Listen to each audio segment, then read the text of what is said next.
전쟁은 늘 멀리서 볼 때와 내 눈앞에 닥쳤을 때가 완전히 다릅니다. 우크라이나 전쟁이 길어지며 보여준 가장 냉혹한 현실은 단 하나였습니다. 스스로 나라를 지킬 힘이 부족하면 전장의 운명도 협상의 조건도 전후의 미래도 결국 남이 정해버린다는 사실입니다. 누가 더 정의로운가 보다 누가 끝까지 버틸 힘을 가졌는가가 훨씬 더 잔인하게 작동했습니다. 바로 이 지점에서 한국의 길이 왜 중요한지가 선명해집니다. 한국은 더 이상 외국 무기만 들여와 버티는 나라가 아닙니다. 직접 만들고 직접 시험하고 직접 수출하며 전장을 바꿀 무기 체계를 스스로 키워가는 나라로 올라섰습니다. 그 상징이 바로 KF-21입니다. 아직 완성형의 끝에 도달한 것은 아니지만 한국이 어디까지 왔는지 보여주는 가장 강력한 증거입니다. 여기에 이미 세계 시장에서 신뢰를 입증한 K9 자주포까지 더해지면서 한국 방산은 이제 한두 개 무기를 파는 수준이 아니라 국가 전략을 움직이는 산업으로 커지고 있습니다. 지금 인도가 한국을 주목하는 이유도 여기에 있습니다. 인도는 단순히 전투기 한 기종이 필요한 것이 아닙니다. 중국과의 긴장 대규모 전력 확충 그리고 자국 방산 자립이라는 세 가지 과제를 동시에 풀어야 합니다. 그 과정에서 한국은 가격만 내세우는 상대도 아니고 기술만 자랑하는 상대도 아닙니다. 실제로 운용 가능한 무기를 만들고 정비 체계를 세우고 파트너 국가가 끝까지 굴릴 수 있게 만드는 나라라는 점을 K9로 보여줬습니다. 그래서 지금 시장은 묻고 있습니다. 다음 카드는 KF-21이 되는 것 아니냐고 말입니다. 하지만 여기서 더 중요한 질문이 있습니다. 과연 한국은 미국 기술 의존이라는 현실을 넘어 진짜 독자 전투기 강국으로 올라설 수 있을까요? 그리고 인도는 왜 수많은 선택지 가운데 한국산 전투기를 진지하게 보기 시작했을까요? 오늘 이야기는 바로 그 지점에서 시작합니다. 전쟁이 남긴 교훈, 자주 국방의 무게, 그리고 KF-21이 아시아의 군사 지형을 어떻게 흔들 수 있는지 지금부터 가장 핵심만 압축해서 파고들겠습니다. 우크라이나 전쟁은 지금 우리에게 아주 불편한 진실 하나를 똑바로 보여주고 있습니다. 전쟁이 터지기 전에는 국제 질서가 나라를 지켜줄 것처럼 보입니다. 동맹이 있고 선언이 있고 약속이 있고 여론이 있습니다. 하지만 막상 포성이 길어지고 전선이 무너지기 시작하면 그때부터 세상은 전혀 다른 얼굴을 드러냅니다. 누가 끝까지 무기를 댈 수 있는지, 누가 더 많은 탄약을 버틸 수 있는지, 누가 자국의 이익 앞에서 냉정하게 계산할 수 있는지가 모든 것을 바꿔버립니다. 우크라이나가 겪은 가장 뼈아픈 장면도 바로 그것입니다. 초반에는 전 세계의 지지와 응원이 쏟아졌지만 전쟁이 길어질수록 지원은 조건이 되고 외교는 거래가 되며 생존은 협상 카드로 바뀌기 시작했습니다. 전장에서 버티는 힘이 약해질수록 선택지는 넓어지는 것이 아니라 오히려 급격히 줄어듭니다. 결국 스스로 지킬 수 있는 힘이 부족하면 평화를 원한다고 해서 유리한 평화가 오는 것이 아니라 남이 정해준 조건을 받아들여야 하는 순간이 찾아온다는 겁니다. 이 장면이 한국에 던지는 메시지는 너무도 분명합니다. 나라를 지키는 힘은 전쟁을 일으키기 위한 것이 아니라 전쟁을 막기 위한 최소한의 조건이라는 겁니다. 억지력이 강하면 상대는 계산을 다시 하게 됩니다. 반대로 억지력이 약하면 상대는 더 과감해집니다. 말로는 평화를 외쳐도 실제로 평화를 지키는 것은 준비된 힘입니다. 그래서 자주 국방은 구호가 아니라 생존의 구조입니다. 위기가 왔을 때 외부 지원이 늦어져도 국제 정세가 흔들려도 최소한 우리 스스로 버틸 수 있는 힘을 갖고 있어야 판이 무너지지 않습니다. 한국이 지난 수십 년 동안 집요하게 무기 체계를 국산화하고 독자 기술을 축적해 온 이유도 여기에 있습니다. 전투기 한 대, 자주포 한문 미사일 한 발은 단순한 장비가 아닙니다. 그것은 위기 상황에서 남의 결정에 끌려가지 않게 만드는 국가의 자산입니다. 그리고 이 자산이 많아질수록 협상력도 커지고 외교의 폭도 넓어집니다. 힘이 있어야 전쟁을 피할 수 있고 힘이 있어야 평화도 내 뜻에 가깝게 지킬 수 있습니다.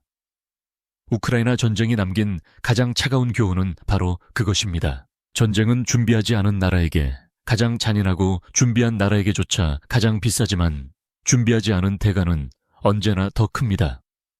그렇다면 한국은 왜 지금 이렇게까지 주목받고 있을까요?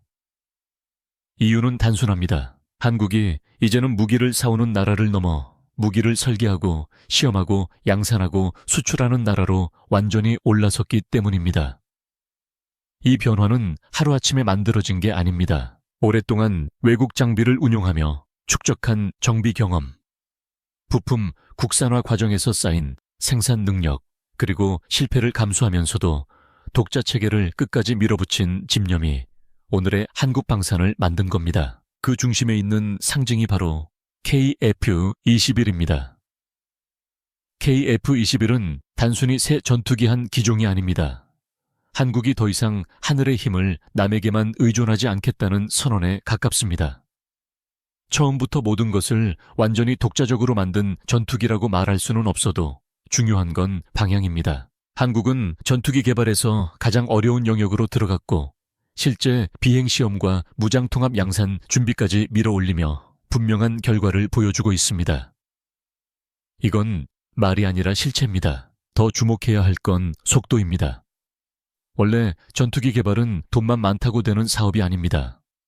설계 능력 항공전자, 기술시험 평가체계, 생산 인프라, 운영 개념까지 전부 맞물려야 가능한 일입니다. 그런데 한국은 짧은 기간 안에 이 복잡한 과정을 매우 빠르게 진전시켰습니다. 그래서 국제방산업계가 한국을 보는 시선이 달라진 겁니다.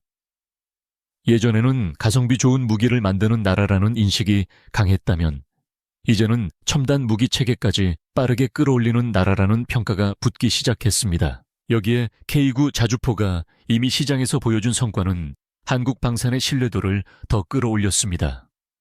성능만 괜찮은 게 아니라 실제 운용과 정비 후속 지원까지 안정적으로 이어간다는 점이 강력한 무기가 된 겁니다. 무기 수출은 계약서에 도장 찍는 순간 끝나는 사업이 아닙니다.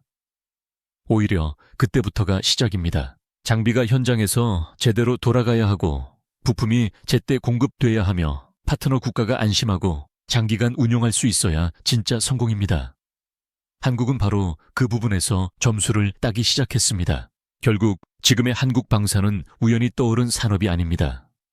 전쟁의 교훈을 잊지 않고 국가 생존과 산업 경쟁력을 하나로 묶어 키운 결과입니다. 그리고 바로 그래서 세계가 한국을 다시 보기 시작한 겁니다. 값싼 대안이 아니라 믿을 수 있는 선택지로, 단기 판매자가 아니라 장기 파트너로 말입니다. 이 흐름이 어디로 향하는지 보려면 이제 다음 무대를 봐야 합니다.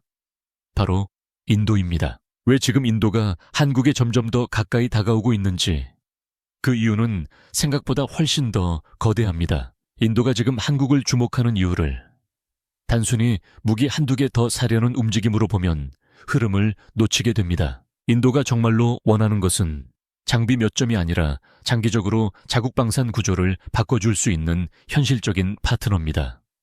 바로 여기서 한국이 강하게 떠오르기 시작했습니다. 세계에는 강한 무기를 만드는 나라가 많습니다. 하지만 성능과 가격 기술 협력 가능성, 정비 효율성 공급 안정성까지 동시에 맞춰주는 나라는 생각보다 많지 않습니다. 인도는 지금 그 네 가지를 한 번에 충족시켜줄 상대를 찾고 있고 한국은 그 조건에 매우 가깝게 들어와 있습니다. 특히 K9 자주포 경험은 인도에게 강한 인상을 남겼습니다. 한국산 무기는 계약만 하고 끝나는 물건이 아니라 실제 전력으로 굴릴 수 있는 체계라는 점을 보여줬기 때문입니다. 현지 생산과 기술 협력 유지 보수 체계, 후속 지원까지 이어지는 구조는 인도 입장에서 매우 중요한 의미를 가졌습니다. 인도처럼 넓은 영토와 복잡한 안보 환경을 가진 국가는 단순히 좋은 성능의 장비만으로는 만족할 수 없습니다. 고장이 났을 때 바로 복구할 수 있어야 하고 부품 공급이 안정적이어야 하며 자국 산업도 함께 성장할 수 있어야 합니다. 한국은 바로 그 부분에서 신뢰를 쌓기 시작했습니다. 이 신뢰가 이제 다음 단계로 이어지는 겁니다. 인도는 중국과의 국경 긴장이 완전히 사라진 나라가 아닙니다. 겉으로는 대화와 완화를 말해도 실제 군사적 계산은 여전히 냉정하게 돌아가고 있습니다. 인도 공군은 더 많은 전력과 더 빠른 현대화가 필요하고 미국산 고가 전투기만으로는 모든 문제를 풀 수 없습니다. 너무 비싸고 조건이 까다롭고 장기 운용 부담도 큽니다. 반대로 너무 값싼 선택지는 성능과 신뢰성이 걸립니다. 결국 인도가 찾는 것은 현실적으로 대량 운용이 가능하면서도 미래 업그레이드 여지가 있고 자국 산업과 연결할 수 있는 전투기입니다. 그래서 KF-21이 자꾸 거론되는 겁니다. 중요한 건 이미 결정됐다고 단정하는 것이 아니라 왜 계속 후보군 안에서 존재감이 커지는지를 읽는 겁니다. KF-21은 인도 입장에서 단순한 외국 전투기가 아니라 중간 지점에 있는 매우 전략적인 선택지로 보일 수 있습니다. 성능은 충분히 경쟁력이 있고 운용 부담은 상대적으로 통제 가능하며 한국과의 협력 방식은 이미 K9 사례로 어느 정도 검증됐습니다. 게다가 인도가 오랫동안 미뤄온 자립 국방 노선과도 결이 맞습니다. 완성품만 들여오는 것이 아니라 향후 유지와 생산 부품 생태계까지 연결할 수 있는 길이 열릴 수 있기 때문입니다. 결국 지금 인도와 한국의 방산 협력은 단순한 거래가 아니라 서로의 필요가 정확히 맞아떨어지는 구조로 커지고 있습니다. 인도는 믿을 수 있는 기술 파트너가 필요하고 한국은 거대한 전략 시장에서 장기 거점을 원합니다. 한쪽은 안보와 자립을 원하고 다른 한쪽은 기술과 신뢰를 무기로 기회를 넓히려 합니다. 그래서 지금의 흐름은 우연이 아니라 필연에 가깝습니다. 문제는 여기서 끝이 아니라는 점입니다. 한국 방산이 진짜 세계 강자로 올라서려면 아직 반드시 넘어야 할 벽이 남아 있습니다. 그 핵심이 바로 KF-21의 수출 구조와 기술 자립의 마지막 관문입니다. 하지만 여기서 반드시 짚고 넘어가야 할 냉정한 현실이 있습니다. 한국 방산이 빠르게 치고 올라오고 있는 것은 분명하지만 아직 완전히 자유로운 위치에 올라선 것은 아닙니다. 특히 KF-21은 그 상징성과 잠재력이 엄청난 만큼 동시에 가장 민감한 약점도 안고 있습니다. 바로 핵심 구성품 일부를 여전히 미국 기술과 승인 체계에 의존하고 있다는 점입니다. 이 문제는 단순한 기술 문제가 아니라 수출의 방향과 속도, 그리고 협상의 주도권까지 좌우하는 변수입니다. 전투기 수출은 자동차를 파는 것과 다릅니다. 성능만 좋다고 끝나는 시장이 아닙니다. 어떤 엔진을 쓰는지, 어떤 항전 장비가 들어가는지, 어느 나라 기술이 포함되어 있는지에 따라 최종 수출 허가 구조가 달라집니다. 바로 그래서 한국이 엔진과 무장항공 전자장비의 국산화에 집착하듯 매달리는 겁니다. 이것은 자존심의 문제가 아니라 생존의 문제입니다. 한국이 진짜 전투기 수출 강국이 되려면 기체만 만드는 나라가 아니라 핵심 기술을 스스로 통제할 수 있는 나라가 되어야 합니다. 그렇기 때문에 지금 KF-21의 의미는 단순히 한 기종의 성공 여부를 넘어섭니다. 이 전투기가 어디까지 국산화되고 어떤 무장 체계를 안정적으로 통합하며 어느 수준까지 독자 업그레이드가 가능해지느냐에 따라 한국 방산의 미래 서열이 달라질 수 있습니다. 지금 한국은 이미 기체 개발과 시험평가 생산 기반에서 분명한 성과를 보여주고 있습니다. 여기에 무장 국산화와 체계 통합 능력까지 계속 올라오면 이야기는 완전히 달라집니다. 그때부터는 한국이 남이 만든 무기를 조합하는 수준이 아니라 하나의 완결된 전투 체계를 제시하는 나라로 바뀌게 됩니다. 이 지점에서 중국이 예민하게 반응하는 것도 무리가 아닙니다. 지금 중국이 진짜 신경 쓰는 건 KF-21 한 기종의 현재 성능만이 아닙니다. 한국의 성장 속도입니다. 원래 방산에서 무서운 나라는 당장 가장 강한 나라가 아니라 몇 년 뒤 판을 흔들 가능성이 있는 나라입니다. 한국은 이미 자주포 훈련기, 경공격기, 유도무기 분야에서 존재감을 키웠고 이제 전투기까지 빠르게 끌어올리고 있습니다. 이 흐름이 계속되면 동남아와 중동 유럽 일부 시장에서 한국의 입지는 훨씬 더 커질 수밖에 없습니다. 중국 입장에서는 이런 변화 자체가 부담일 수밖에 없습니다. 결국 한국이 넘어야 할 마지막 벽은 분명합니다. 더 많이 파는 것이 아니라 더 깊게 독자화하는 것입니다. 더 화려한 홍보가 아니라 더 많은 핵심 기술을 우리 손으로 붙드는 것입니다. KF-21이 진짜 무서운 전투기로 평가받게 되는 순간은 단순히 시험 비행을, 새 비행을 많이 했을 때가 아니라 수출과 운용 업그레이드의 주도권까지 한국이 쥐게 될 때입니다. 그때 비로소 한국 방사는 추격자가 아니라 판을 짜는 쪽으로 올라서게 됩니다. 그리고 지금의 흐름은 바로 그 문턱 앞까지 와 있습니다. 결국 지금 우리가 보고 있는 장면은 단순한 무기 수출 이야기가 아닙니다.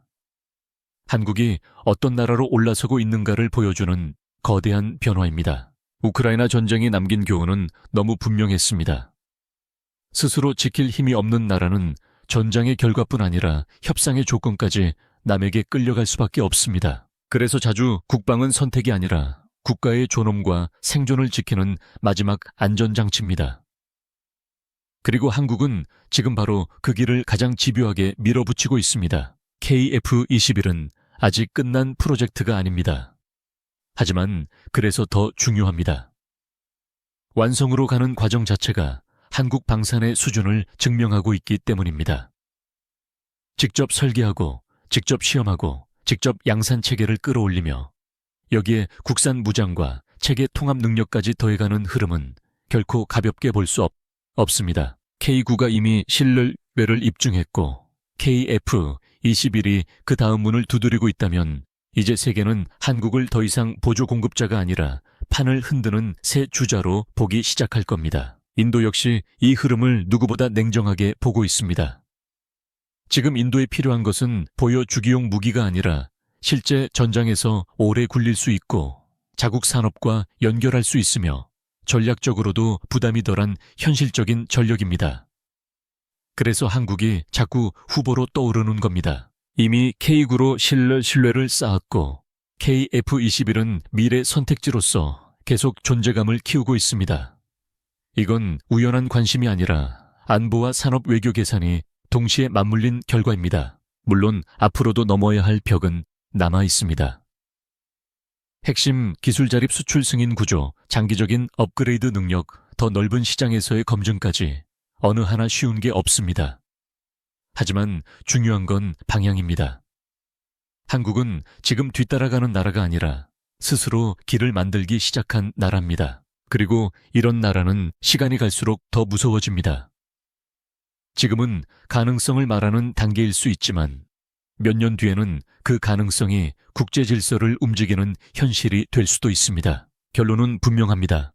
한국 방산의 진짜 힘은 단지 무기를 잘 만든다는 데 있지 않습니다.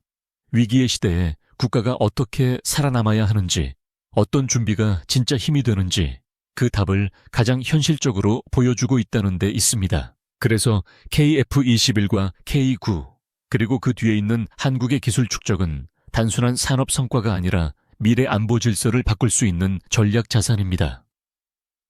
지금 인도와 세계가 한국을 다시 보기 시작한 이유도 바로 거기에 있습니다. 한국은 이제 무기를 수입해 버티는 나라가 아니라 스스로 힘의 구조를 설계하는 나라로 변하고 있습니다. 그리고 바로 그 변화가 앞으로 아시아의 하늘과 전장을 가장 크게 흔들 수 있는 진짜 변수로 떠오르고 있습니다.